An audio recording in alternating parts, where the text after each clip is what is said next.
Good morning students. आज का हमारा वर्कशीट है वर्कशीट नंबर 24। हम लोग देख रहे हैं इसमें कि जीवन की मौलिक इकाई अर्थात कोशिका चैप्टर से जो है आज है कोशिकांग, गल्गी उपकरण और लाइसोसोम। आप जानते ही हैं कि कोशिका में बहुत सारे अंग होते हैं जिन्हें कोशिकांग कहा जाता है। पिछले दिन आप एंडोप्लाज्मिक रेटिकुलम के बारे में जाना था। आज का कोशिकांग है गोल्गी उपकरण और लाइसोसोम। गोल्गी उपकरण कैसी होती है और यह क्या कार्य करती है, इसके बारे में जानना है। तो गोल्गी उपकरण एक ऐसा कोशिका का अंग है जो झिल्ली युक्त चपटी पूटिकाओं का एक तंत्र है जो एक दूसरे के ऊपर समानांतर रूप से सजी रहती है। आप देख लीजिए, यहाँ चपटी है और एक दूसरे के ऊपर जो है सजी हुई रहती है। कोशिका का जब आप चित्र देखते हैं तो वहाँ भी आप देखते हैं एक के ऊपर एक ये सजी हुई रहती है, जिन्हें कुंडिका कहते हैं, जो अंतःद्रव्यी जालिका एंडोप्लाज्मिक रेटिकुलम झिल्ली के संपर्क में रहती है। अंतःद्रव्यी जालिका में बना पदार्थ गोल्गी उपकरण की कोशिकाओं में भेज दिया जाता है। एंडोप्लाज्मिक रेटिकुलम में जो चीज़ बनती है उसको गोल्गी उपकरण की कोशिकाओं में भेज दिया जाता है, जहाँ पर इन पदार्थों का संचयन, रूपांतरण तथा उन्हें पैक किया जाता है, बंद करके रखा जाता है और कोशिका की ज़रूरत के अनुसार कोशिका के अंदर और बाहर भेज दिए जाते हैं। यानी कि यहाँ एक तरह से स्टोर किया गया, जब ज़रूरत पड़ती है तो कोशिका के अंदर और बाहर भेज दी जाती है। ठीक है बच्चों, कोशिका अपने अपशिष्ट पदार्थों का कैसे निपटान करती है, साफ कैसे करती है।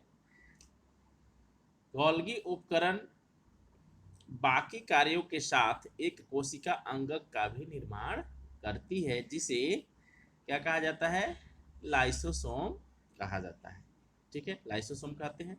इन लाइसोसोम में शक्तिशाली पाचक एंजाइम होते हैं जो खुरदरी अंतः द्रव्यी जालिका द्वारा बनाए जाते हैं। आपने देखा था कि एक रफ एंडोप्लाज्मिक रेटिकुलम होता है और दूसरा स्मूथ होता है, ठीक है ना। और गोल्गी उपकरण द्वारा लाइसोसोम में पैक कर दिए जाते हैं। ठीक है, क्या किया जाता है, लाइसोसोम में शक्तिशाली पाचक एंजाइम होते हैं और यह किसके द्वारा बनते हैं, तो खुरदरी अंतःप्रद्रव्यी जालिका द्वारा बनाए जाते हैं और गोल्गी उपकरण द्वारा लाइसोसोम में पैक कर दिए जाते हैं। बात समझ में आ गई। अब लाइसोसोम कोशिका का अपशिष्ट निपटाने वाला तंत्र है। यह बाहरी पदार्थ तथा कोशिका अंगकों के टूटे फूटे भागों को पाचित करके कोशिका को साफ करता है। कई बार कोशिकाएं मृत हो जाती है, टूट फूट जाती है, क्षतिग्रस्त हो जाती है, तो उसको जो है लाइसोसोम साफ करते हैं। कभी कभी कोशिकीय उपापचय में व्यवधान के कारण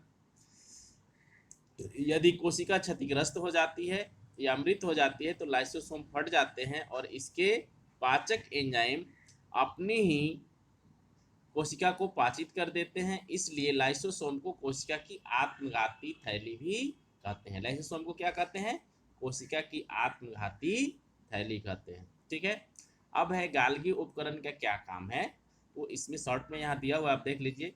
या गोल्गी उपकरण का क्या महत्व है, तो आप यहाँ देख सकते हैं।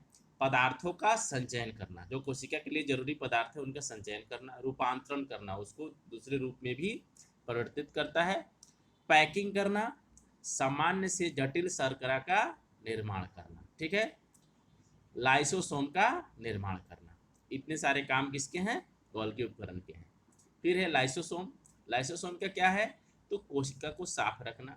इसमें पाचक एंजाइम की उपस्थिति होती है और इसे आत्मघाती थैली भी कहा जाता है, क्योंकि यह कोशिका को पाचित कर देता है।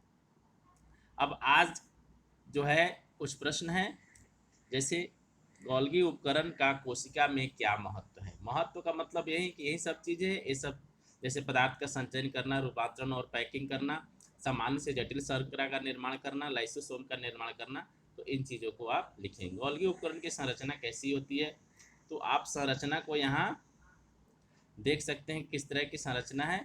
यह चपटी पुटिका की जैसे होती है। आप इसको एनसीईआरटी बुक से आप बना सकते हैं या यहाँ से भी आप इसको ड्रॉ कर सकते हैं। ठीक है। लाइसोसोम को आत्महत्या की थैली, आत्मघाती थैली क्यों कहते हैं? क्यों कहते हैं आप जान रहे हैं, क्योंकि इसमें जो पाचक एंजाइम होते हैं कोशिका को पचा देते हैं। लाइसोसोम में उपस्थित एंजाइम कहाँ बनते हैं? तो लाइसोसोम में उपस्थित एंजाइम आपने यहाँ देखा था कि खुरदरी अंतः द्रव्ययी जालिका द्वारा बनाए जाते हैं। तो इस तरह से इन सभी प्रश्नों के उत्तर आपको मिल गए। इस वर्कशीट को करके आप जल्दी से मेरे पास भेज दें।